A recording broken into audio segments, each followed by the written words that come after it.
words you see on the yellow card are called auxiliary verbs. The words you see on the pink cards are called pronoun which we will use as subject. The words you see on the green card are called verbs or action words. The words you see on the blue cards can be used as object.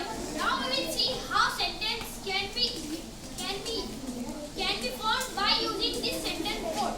The subject performs action in the sentence. The verb is an action word. Object gives more information about the word. An auxiliary word is a sentence.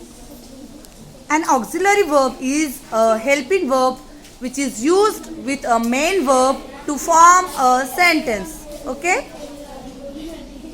Now, Now we will make sentence.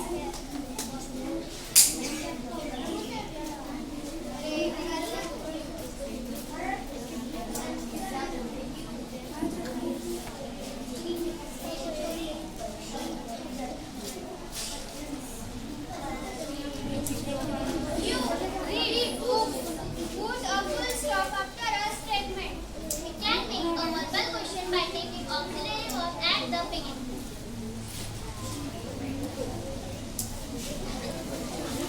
Book. You read book. Put a question mark after a question. now Now